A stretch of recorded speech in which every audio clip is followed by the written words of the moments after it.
Good evening, I'm Ben Mankiewicz. Welcome to TCM. We're spending Thursday nights in December with movies about divine intervention.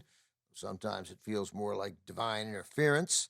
In tonight's case, the intervention from above is something less than divine because it's coming from beneath.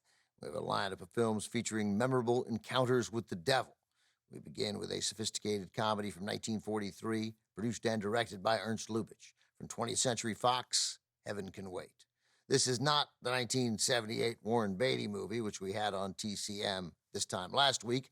Beatty's film was a remake, but its source material was not this film, but rather the 1941 fantasy Here Comes Mr. Jordan, starring Robert Montgomery and Claude Rains.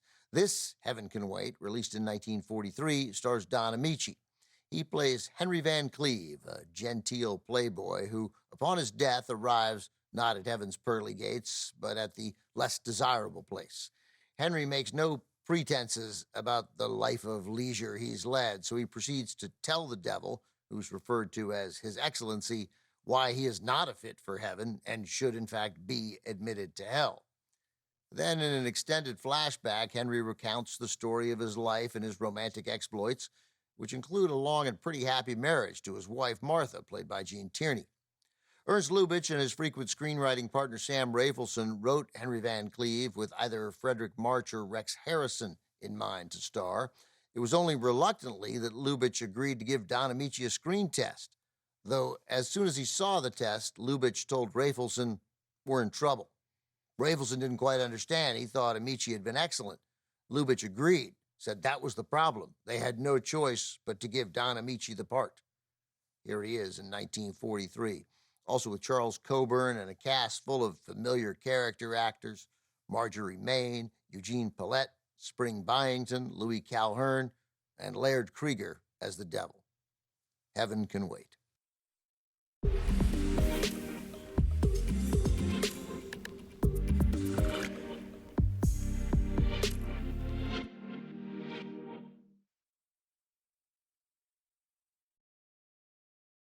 That was Laird Krieger in the role of His Excellency in Heaven Can Wait. Krieger was 3 years into his Hollywood career and had come to specialize playing sinister characters in movies like This Gun for Hire and The Black Swan.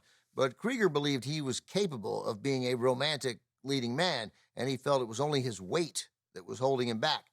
Shortly after making Heaven Can Wait, Krieger put himself on a dangerous regimen of fasting and amphetamines and lost more than 100 pounds.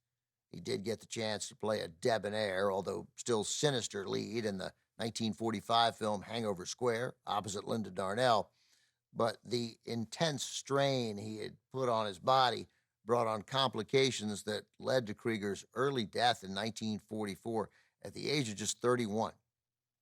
Ernst Lubitsch, who produced and directed Heaven Can Wait, was also nearing the end of his career when he made the film, but his unique Lubitsch touch was as strong as ever.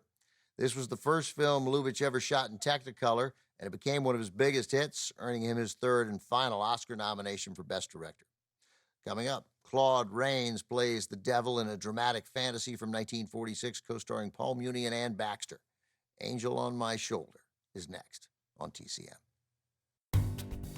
Next on TCM, Angel on My Shoulder, then Cabin in the Sky, and later, The Story of Mankind. TCM preaches to the choir tonight.